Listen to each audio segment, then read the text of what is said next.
Thronebreaker: The Witcher Tales is a single-player game developed and published by CD Projekt Red.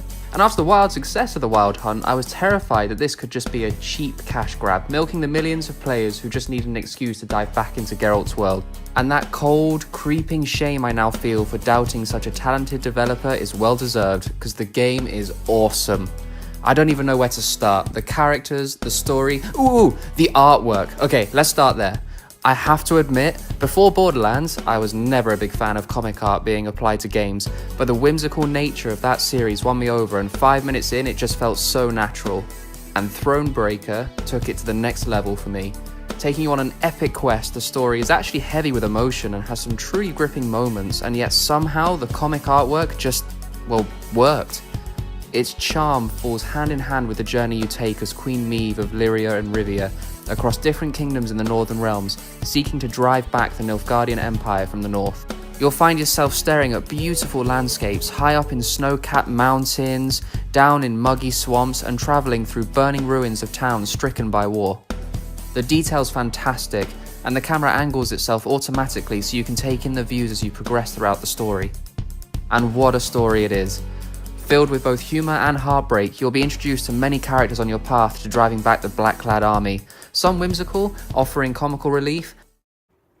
What are you poking me for? Scrounging for coin, no doubt. Righty then, take this pouch and kindly get off my arse. Whilst others highlight the true brutality of war. You'll easily sink at least 30 hours, maybe more, into this game, and on the ride you'll face countless twists and turns. Sure, some of the surprises aren't exactly shocking to say the least. Did her way lead to the dragon's lair, you ask? Shh. Let's not spoil the surprise. Dragon lair, epic quest? I'm sure we'll skip it. But it's the way the story pulls you in with adventure and a broad range of themes that keeps you gripped to the screen. I mean, the story doesn't just focus on battles and errant knights even, it also shines a light on the inherent racism and segregation rife within the kingdoms towards non-humans. Well, what about your arms? Weren't forged in us fires, but in Mahakams, by us worst foes. Hell, I even see some at knobheads in your ranks. And also provides backstories to many of the NPCs you pass by within each kingdom, many wrought with heart-wrenching sorrow, or giving me the best curse word I've ever heard in my life. Duvel Scheiß! Duvel Scheiß! Duvel Scheiß! Moving on to the gameplay, I think it's fair to say this is an isometric RPG in its own right, the core of the game built on narrative-driven exploration. You'll play as Queen Meve herself and explore maps for notice boards, puzzles, resources and recruits. And the battles, the sweet, sweet battles.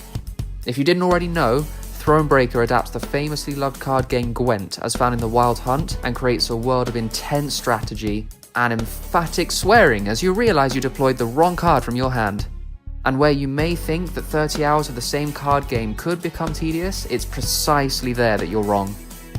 For the majority of the battles you face, Thronebreaker's take on Gwent requires you to deploy cards from your hand and accumulate points. By the end of the round, your goal is to exceed the number of points that your opponent has. To do this, most of your cards will also have special properties, in some cases allowing you to directly attack your opponent's cards, and in others to boost your own. And as the story progresses, you'll have the opportunity to recruit more and more interesting and powerful characters. On all maps, with a bit of exploration, you'll also encounter puzzles that change the objectives to keep gameplay fresh. I know the fan base is split on this, something about the puzzles restricting gameplay, but being honest, I have to say I love them. They forced me to adapt, kept me sharp, and broke up what honestly could have been very repetitive gameplay. All in all, I loved it, and their extra efforts and thought towards how to make the game a bit more varied is much appreciated. And how could I fail to mention the animations of the cards themselves? On the one hand, a symbol of beauty, and on the other, well, of epic grossness.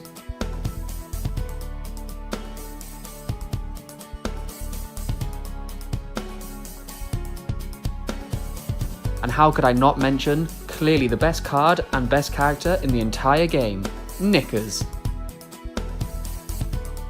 To be honest, it doesn't even stop there. Witcher 3: The Wild Hunt was also praised for its meaningful side quests and enabled players to shape the world around them with their decisions, and it's no different here. The decisions you make will affect your relationships with your allies, the cards in your deck, and the state of the world come the endgame. I had to watch many a great card get yanked from my deck as I parted ways with heroes left and right, displeased that I'd slaughtered an innocent here, tortured an innocent there.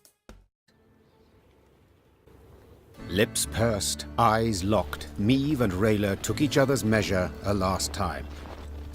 The warrior then bowed in a manner some might think excessively courtly, turned on her heel, and rode off down a slope. Meve gazed after her until she disappeared behind a snowbank, then gave her mount a solid dose of her heels, and rode on, irked as a hare in a briar patch. On a micro level, decisions will also affect your troops' morale, which impacts their strength when deployed in battle. That leads us to the other ways Thronebreaker varies the gameplay, the progression paths. As you collect loot, this is totally broken by the way,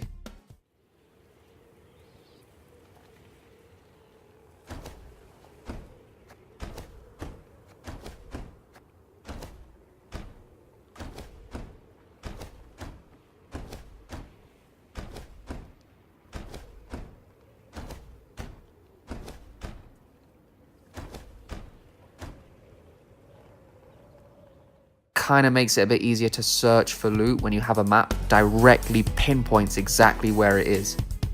Anyway, as you collect loot and gather recruits, you can spend these resources to improve your army's camp, for example by unlocking new cards to craft for your deck and increasing the power of current cards. You can even just kick back with the heroes of the day in the mess tent, or read reports found and written as you progress through the story. Maybe you also challenge the AI to a friendly game of Gwent. I mean, if I was forced to nitpick, I'd say maybe next time it'd be cool if they pushed you into a choice between two separate progression paths, as by the end of this game, you can pretty much afford to purchase everything. But during the course of the story, I still found myself staring at the screen for 5 minutes trying to analyse which perks to purchase, which clearly shows they are evenly weighted. The only major gripe I have is the final damn boss battle. Throughout the course of the game, the bosses you face are both varied and brilliantly designed. But post-patch, the final boss brought me to wrath and ruin. Though it pains me to say it, I feel this battle was made difficult in the cheapest way possible. In comparison to a shooter, it'd be the equivalent of making the boss a bullet sponge and surrounded by wave after ever-growing wave of minions. It was completely out of character as the battles prior to this always felt challenging, but fair, whereas this was just hideous. If it were not for the well-paced endgame that gave me plenty of time to cool off and succumb to Thronebreaker's charm once more, my final thoughts for this game would have matched those I reserved for mortal friggin' enemies. Solution? Pathfinder? Pathfinder? Pathfinder. That's all I'm gonna say. Even so, this game is still fantastic in my opinion. I mean the music alone even. I felt like I was once again playing The Witcher 3 for like the 16th time. And cameos of certain Witcher superstars only serve to enhance the experience. The characters of the Northern Realms are both well-rounded and developed throughout the course of the game. And finally, I have to give eternal praise to CD Projekt Red for resisting the urge to force microtransactions into the game. There were ample grounds here to add new decks and better cards into card packs, or who knows what else, and praise them, they did not stray from the path of light. Queen Meve herself would be proud. So finally, the score. When you consider everything this game offers, the sheer amount of content, high quality content, and all for half the price of an average AAA game, Thronebreaker easily earns an 8.5 out of 10. It's definitely worth a look, it's definitely worth, in my opinion, buying outright. If you liked any of the Witcher series, I honestly think you won't be disappointed. And fingers crossed they'll make a sequel because I am all up for that. If you like what you saw and what you heard, please like this video, and for extra bonus super awesome points, hit that subscribe button. Until the next video, this is the Nerdy Gamer signing off.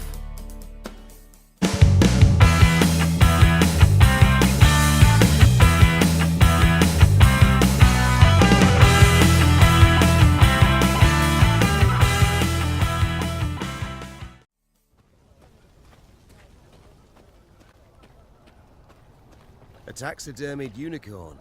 Strange. What are your orders, Your Grace? Shall we take it? I've no notion what one could possibly do with such a thing. We ride on.